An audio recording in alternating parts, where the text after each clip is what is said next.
नवप्रेरणा एंटरटेनमेंटमध्ये आपलं मनापासून स्वागत, जिथे प्रत्येक कथा देईल नवी प्रेरणा.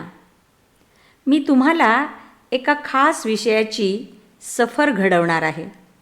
पाहायला विसरू नका एक नवीन व्हिडिओ, जो असेल एका खास विदुषीची ओळख.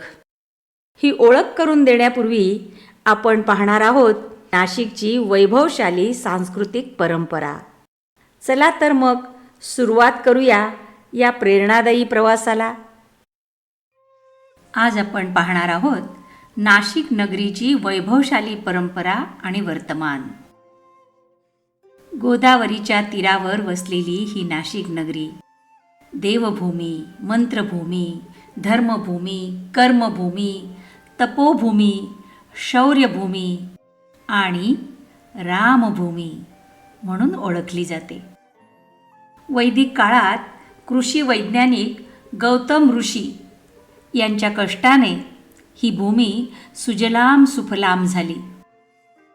या भूमीवर मौर्य, सातवाहन, अभीर, त्रिकुटक, देवगिरीचे यादव, मुघल, निजाम, शिवकाल, पेशवे, इंग्रज यांच्या राजवटी होत्या.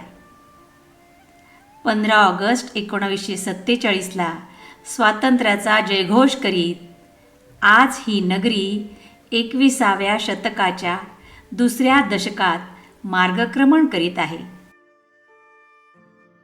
अनादी काळापासून मानव मनाला असीम शांती देण्याचे कार्य देवालयांनी केले आहे. तीर्थस्थळ दर्शनीय होण्याची मानवाची इच्छा असते.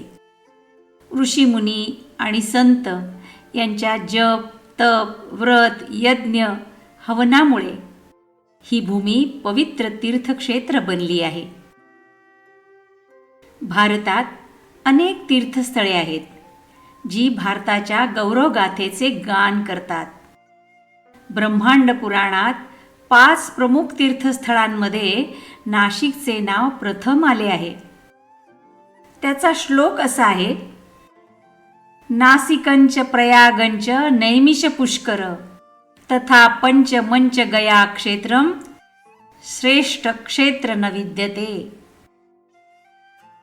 तर पद्मपुराणात सुद्धा कृते तु पद्यनगर त्रेतायातु त्रिकुंटकम द्वापरे तु जनस्थान कलौ नासिकमुच्यते. कृतयुगात ब्रह्माने पद्मासनात तपस्या केली म्हणून या स्थळाला पद्मनगर म्हटले गेले. नाशिकचे आद्य नाव सुंदरपूर आहे. इक्ष्वाकू वंशातील दंडराजा यांच्या साम्राज्यातील एक छोटे गाव. दंडराजाने सुंदरपूर परिसरात भार्गव ऋषीच्या कन्येचा विनयभंग केला. त्यामुळे क्रोधित भार्गव ऋषींनी शाप दिला: तुझ्या राज्याचा नाश होईल. त्यानंतर राज्यात वादळ आले, तुफान आले आणि सुंदरपुरीचे संपूर्ण वैभव नष्ट झाले. नंतर प्रजाजनांनी लोकमाता पार्वतीची आराधना केली. तिच्या कृपेने सुंदरपूरला वैभव प्राप्त झाले. त्याला दंडकारण्य म्हटले जाते. खर, दूषण आणि त्रिशूल राक्षस याच ठिकाणी तपश्चर्या करणाऱ्या ऋषीमुनींचा तपोभंग करीत. रामाने त्यांचा नाश केल्यामुळे जनसमुदाय शांत जीवन जगायला लागला, म्हणून या स्थळाचे नाव जनस्थान पडले.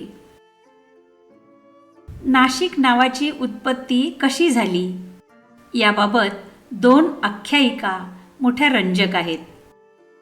एक म्हणजे रामायणातील प्रसंग. येथे लक्ष्मणाने शूर्पणखेचे नाक कापले. संस्कृतमध्ये नाकाला नासिका म्हणतात, म्हणून नासिक्य झाले. कालांतराने अपभ्रंश होत नासिक्यचे नाशिक असे नाव पडले. दुसरी आख्यायिका अशी आहे की या नगरीत 9 शिखा म्हणजे 9 टेकाडे होते. दुर्गा टेक, गणेश टेक, चित्रघंटा टेक, डिंगरआळी टेक, जोगवाडा टेक, पाषाणपुरा टेक इत्यादी. म्हणून नवशिखा म्हणून नाशिक असे नाव पडले. शिव आणि विष्णू या दोघांचे वास्तव्य येथे असल्याने याला हरिहर क्षेत्रही म्हटले जाते. मुघलांनी नाशिक ताब्यात घेतल्यानंतर या शहराला त्यांनी गुलशनाबाद म्हणजे फुलांचे शहर असे नाव दिले, कारण त्यांना या शहराचे सौंदर्य आवडले. इथे गुलाबाच्या बागाही होत्या. हे नाव मुघल सत्तेच्या काळात वापरले जात होते, गुलशनाबाद. तथापि मराठ्यांनी 1752 हा प्रदेश परत जिंकल्यानंतर या शहराचे नाव पुन्हा नाशिक करण्यात आले. नाशिक आणि पंचवटी मिळून नाशिक क्षेत्र बनते. मध्ये गोदावरी नदी वाहते. दक्षिण तीर नाशिक आणि उत्तर तीर पंचवटी. नाशिकची महत्ता गोदावरीचा प्रवाह दक्षिणेकडे वळतो म्हणून आहे. काशीमध्ये गंगा उत्तर वाहिनी तर नाशिकमध्ये गोदावरी दक्षिण वाहिनी आहे. त्या ठिकाणाला रामतीर्थ असेही म्हणतात. प्रत्येक 12 वर्षांनी येथे सिंहस्थ कुंभमेळा भरतो. येथे लाखो साधुसंत, योगी, श्रद्धाळू स्नानासाठी येतात आणि पुण्य लाभासाठी गोदावरीत स्नान करतात. वर्तमान नाशिक आज असे एक शहर बनत आहे जिथे संस्कृती आणि विकास यांचा सुंदर संगम दिसून येतो. गोदावरीच्या पवित्र काठावर वसलेले हे शहर आध्यात्मिक ऊर्जेचे केंद्र तर आहेच, पण एकाच वेळी महाराष्ट्रातील सर्वात जलद प्रगती करणाऱ्या औद्योगिक आणि शैक्षणिक केंद्रांपैकी एक बनले आहे. आर्थिक आणि औद्योगिक विकास करत नाशिकच्या क्षितिजावर नव्या अध्यायाची सुरुवात झाली आहे. राज्य सरकारने नाशिकला हायटेक सिटी बनविण्याचा आराखडा तयार केला आहे. समृद्धी महामार्ग आणि आगामी पुणे नाशिक औद्योगिक महामार्ग यामुळे या प्रदेशातील व्यापार आणि रोजगाराच्या संधी मोठ्या प्रमाणात वाढणार आहेत. या शहराला सांस्कृतिक आणि धार्मिक वारसा आहे. नाशिक हे कर्मभूमी आणि तीर्थभूमी दोन्ही आहेत. त्र्यंबकेश्वर, पंचवटी, काळाराम मंदिर यासारखी धार्मिक स्थळे आजही लाखो भाविकांना आकर्षित करतात. प्रत्येक 12 वर्षांनी भरणारा कुंभमेळा तर जगप्रसिद्ध आहे. या तीर्थक्षेत्राच्या आसपास आधुनिकीकरणाच्या प्रक्रियेत धार्मिक परंपरा टिकवून ठेवणाऱ्या संस्थांचा मोठा वाटा आहे. सांस्कृतिक कार्यक्रम आणि वार्षिक उत्सवातून गोदावरीच्या किनाऱ्यावरील सामाजिक ऐक्य आणि भक्तीची परंपरा जिवंत आहे. शैक्षणिक आणि सामाजिक प्रगती दोन्ही हातात हात घालून चालले आहेत. शैक्षणिक क्षेत्रात नाशिकने अभियांत्रिकी, वैद्यकीय आणि कृषी शिक्षणाच्या माध्यमातून स्वतःचा ठसा निर्माण केला आहे. येथे असलेली महाविद्यालये, संशोधन संस्था आणि डेटा सेंटर स्थानिक युवकांना जागतिक रोजगार क्षमतेकडे नेणारी आहेत. सह्याद्री फार्म्स आणि सुला वाईन्स यासारख्या ब्रँड्सनी ग्रामीण उद्योजकतेला आंतरराष्ट्रीय स्तरावर नेले आहे, ज्यामुळे नाशिकचा ग्लोबल ब्रँड म्हणून परिचय वाढला आहे. नाशिकचा आध्यात्मिक आणि आधुनिक मेळ हेच नाशिकचे वैशिष्ट्य. अध्यात्म आणि आधुनिकतेचा समतोल.